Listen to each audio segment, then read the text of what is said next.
Selamat pagi dan salam sejahtera cikgu ucapkan kepada Lima Unggul. So hari ini ialah 25 Mei 2021, hari Selasa. So pagi ini kita akan sambung pembelajaran iaitu bab 5, kekonkerunan pembesaran dan gabungan transformasi. Jadi hari ini kita masih lagi berada di bahagian 5.2 iaitu pembesaran. Jadi sebelum kita bincang lebih lanjut tentang pembesaran, kita perlu tahu apa itu serupa. So, dua objek itu adalah serupa apabila dua syarat ini dipenuhi. Yang pertama, semua sudut sepadan adalah sama. Sudut sepadan mesti sama. Dan yang kedua, semua nisbah sisi sepadan adalah sama. Kalau kekonkerunan sudut sepadan, sisi sepadan semua sama. Tapi kalau dia serupa, dia sudut masih sama, semua sudut sepadan sama, tapi sisi dia adalah dalam bentuk nisbah. Itulah sebab nanti serupa ini di bawah bahagian pembesaran. Okey. Jadi kita pun sudah bincang sedikit sedikit tentang pembesaran. Jadi kita pergi ke contoh 7. Pagi ini kita hanya akan bincangkan contoh 7. 7. Tentukan sama ada setiap pasangan objek geometri yang berikut adalah serupa. Berikan sebab anda.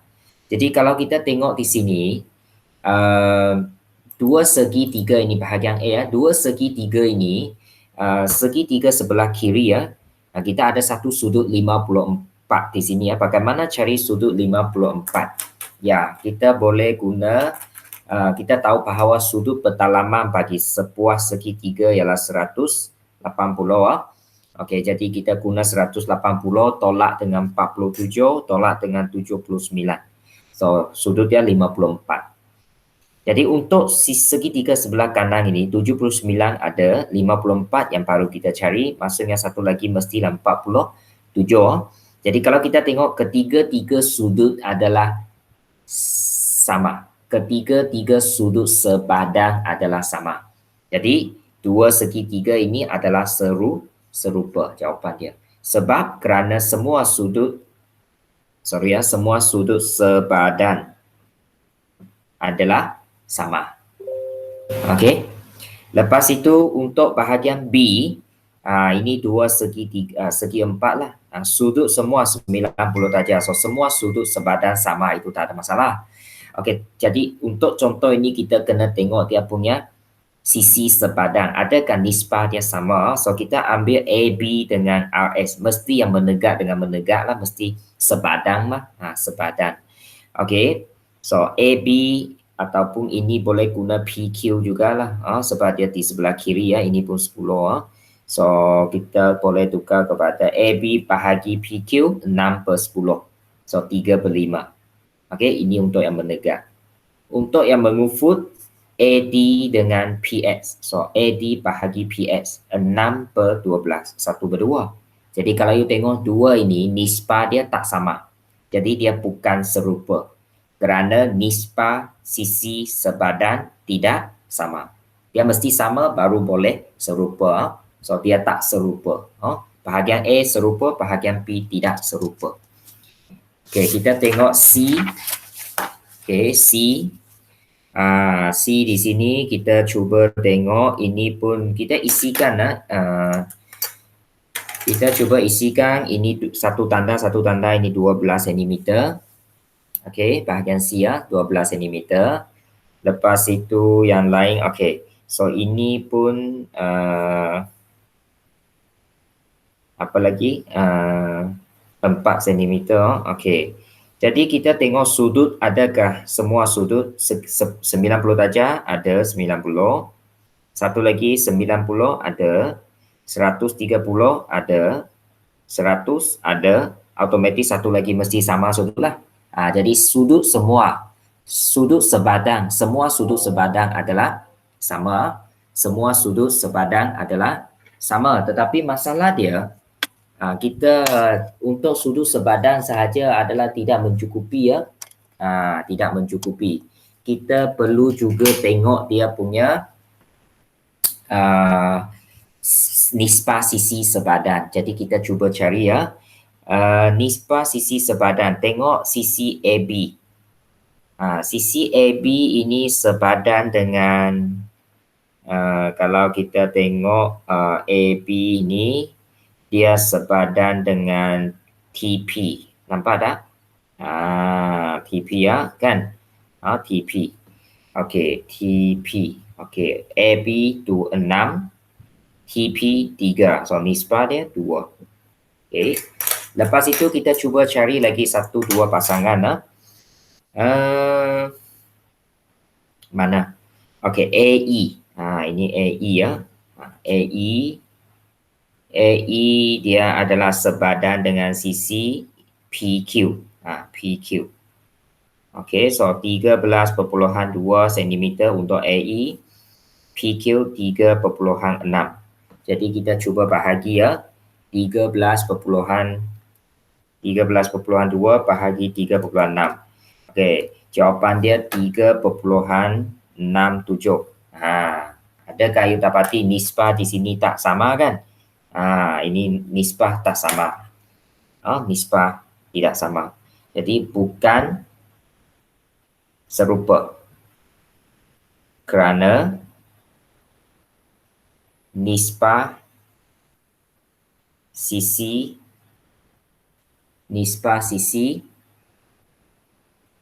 okey, nisbah sisi sebadan adalah tidak sama. Okey. Itu jawapan dia, awak tuliskan. Okay, lepas itu kita cuba tengok contoh akhir D ya. Contoh ini memang sudut dia mesti sama lah. Dia tidak bagi tahu sudut, memang sudut sama. Kita hanya boleh tengok sisi lah. Okey, untuk AD 3 petak. So yang serupa ataupun sisi yang sepadan mesti PS lah. Ini 1, 2, 3, 4 petak.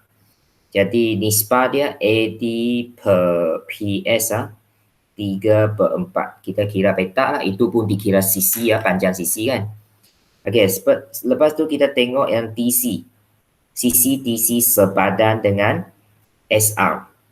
Okey ya. So TC 2 petak, SR 4 petak.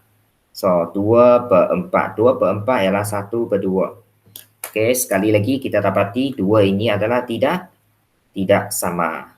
Jadi dia bukan, kesimpulan, bukan serupa. Kerana nisbah sisi sebadan adalah tidak sama. Okey ya? Boleh ya? Okey. So dia tidak sama. Alright.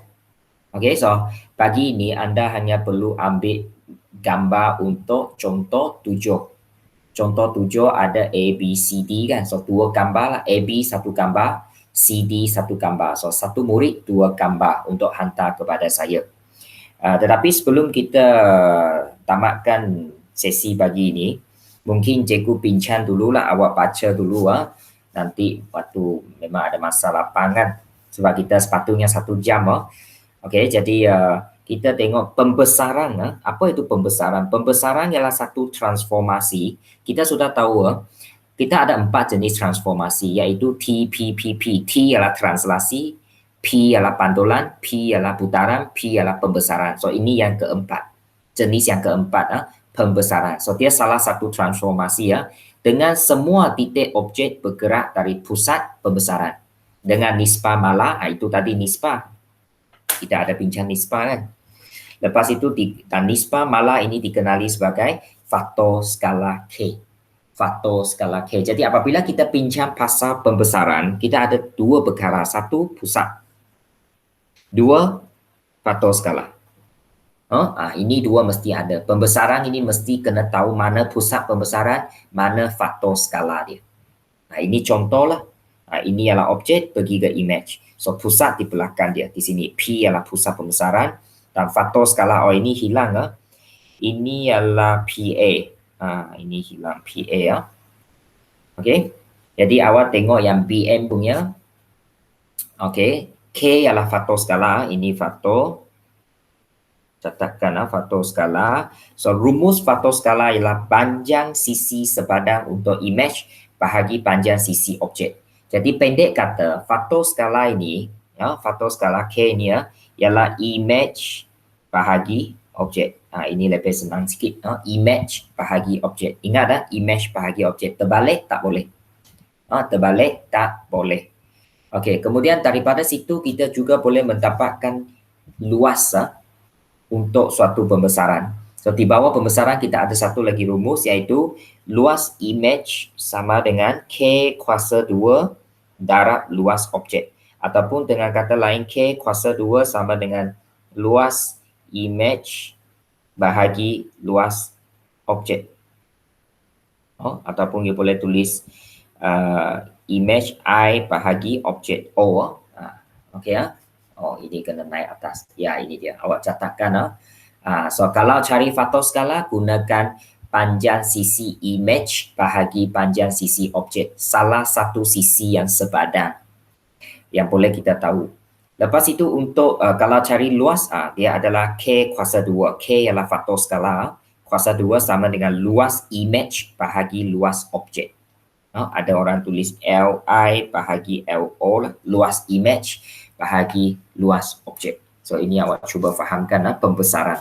Esok kita akan bincang lebih lanjut. Okey.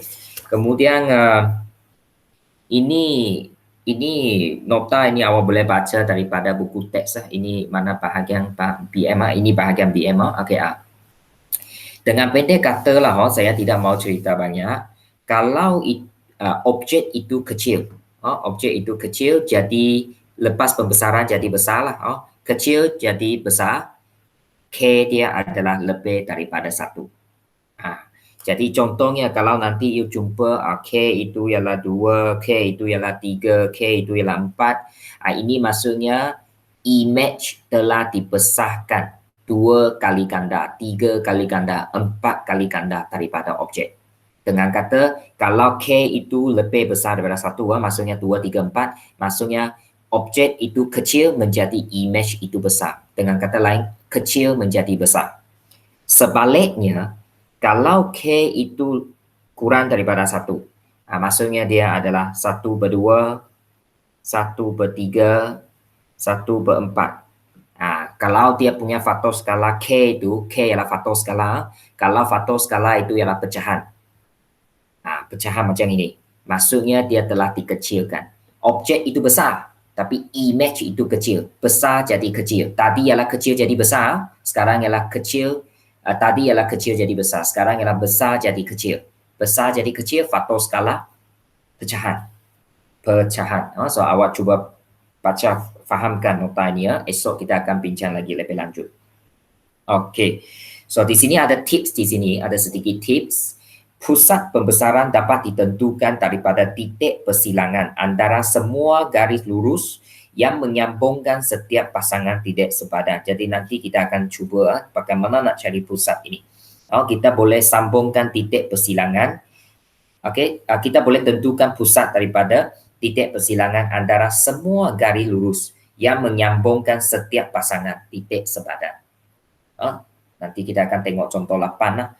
And then faktor skala yang negatif akan menyebabkan pembesaran berlaku di sebelah pusat pembesaran yang bertentangan.